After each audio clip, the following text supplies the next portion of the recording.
All right, so my lunch break's a little different today. I'm not cooking because the seal for my Instant Pot ripped in half when I was cooking it or cleaning it last week, and I did order another one. It's scheduled to be here this afternoon. The mail usually comes like 4-ish, give or take a little.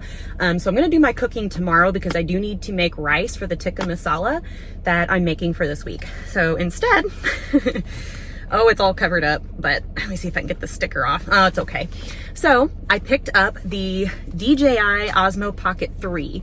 I have been wanting this vlog camera for a long time. Well, I shouldn't say a long time. It's been the better part of a year, probably. It hasn't been out much longer than that. So, but it has a lot of really cool features that I can't do with my Nikon D7500. Don't get me wrong. I love that camera and I will still be using it as my primary camera.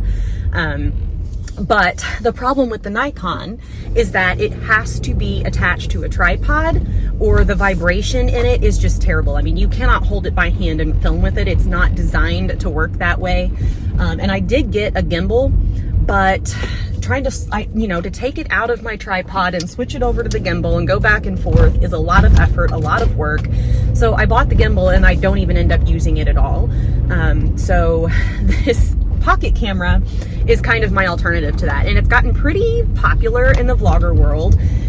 Some of the cool, like obviously you can, it has its own built-in gimbal, so you can move it around and it stays stable. But also when you have it in selfie mode, you can attach it to a tripod. It has the little threads on the bottom, so you can do that. But it does camera tracking, so if you're filming yourself and you're moving around, it will follow you and spin on its own. So I mean, it just has a lot of really cool features, and I thought that would be a great one for when I'm filming out and about or filming out in my yard, some things like that, as opposed to using my iPhone. The iPhone works okay. I mean, the video quality is okay, but I have to do AirDrop from my iPhone, which is what I'm on right now, to my iPad when I edit. And if the video is very long, oh my gosh, it takes such a long time, and a lot of times it fails, and so it's kind of a pain in the butt. So I decided to finally go ahead and buy this camera. So it has been $519 on Amazon for the longest time. And when I ordered it on March 18th, I ordered it for $519 and it was scheduled to be here today. And this morning I was checking my orders because, again, that seal for my Instant Pot is also coming today. And I was just curious if it was going to be post office or FedEx or who was delivering it. And I noticed that the camera was not even shipped yet, even though it was expected to arrive today.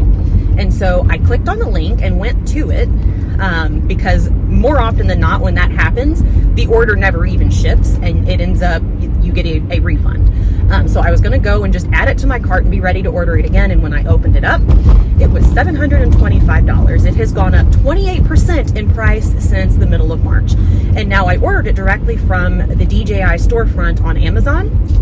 So I went to DJI's website to find it there and see what the price was and if it was available. And they are completely sold out on their website, which tells me that I'm not going to get it, right? Because if they're completely sold out, they're not going to fulfill the order through Amazon either. So that's why it hasn't shipped, because they don't even have any in stock. So I kind of did just a Google search to see where else I could find it.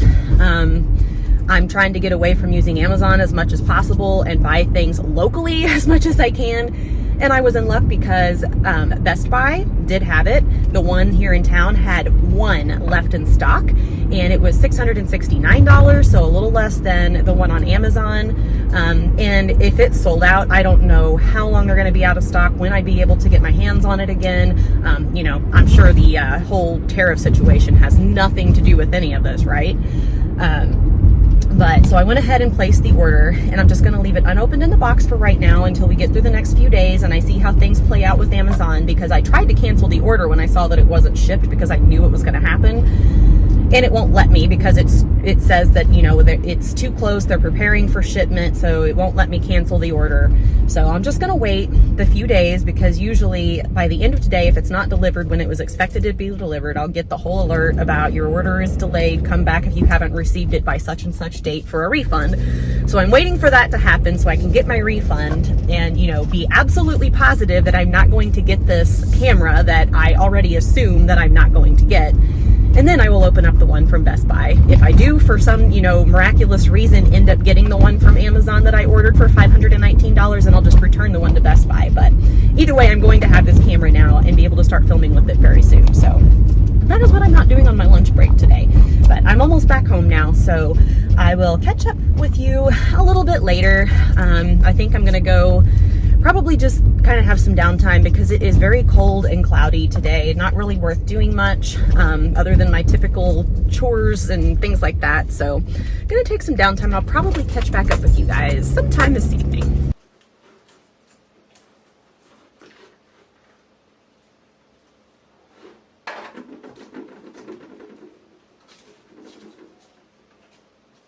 This is one of those times when that DJI camera would come in handy so I can actually move the camera. Mr. Alley Cat is attacking my hydrangea Annabelle, so we're gonna get him out of here and shut the door here in a minute. But I thought I would just show you my plant rack, which all of this won't fit in the frame of my other camera, which is why the new one would be great. But I had to bring all of my seedlings in because it's going to get down in the 30s tonight, and then it's going to warm up for a few days, and then we're going to have 30s again for a couple nights, and then I can finally start actually taking everything outside and leaving it. So all this stuff has been in the greenhouse for the last few days. It's been hardened off, so it's ready to go out. We're just waiting on the weather to cooperate. But we have some jalapeno peppers, and the rest is pretty much all herbs and flowers. So we've got bergamot, chamomile, blue spice basil, dill, sage, leeks, milkweed, more basil and thyme and rosemary, and then green onions and chives and bachelor buttons, nasturtium, borage. These are just, not impatiens, violas that I bought at the garden center, and then seeds that I have just recently started. So we've got zinnias, cosmos, sunflowers, and then this is acorn squash, pie pumpkins, and cucumbers. And then, of course, all of my hydrangeas. And the alley cat, who's getting ready to get kicked out of here. And the thyme. that I've potted up these, and these are the 4 that I'm actually going to put in my garden, but I'm going to leave them in pots because thyme likes to spread a lot. It is a perennial, but I don't want it to like completely take over my garden.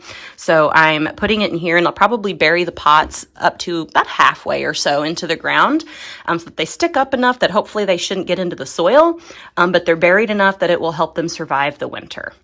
But that is that for the plants.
Hopefully you can hear me since I'm not mic'd, but the camera's not too far away.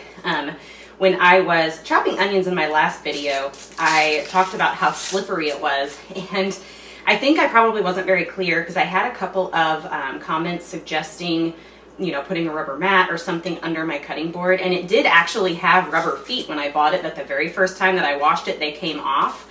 But that actually was not what I meant. So the cutting board itself really doesn't slide around on the surface.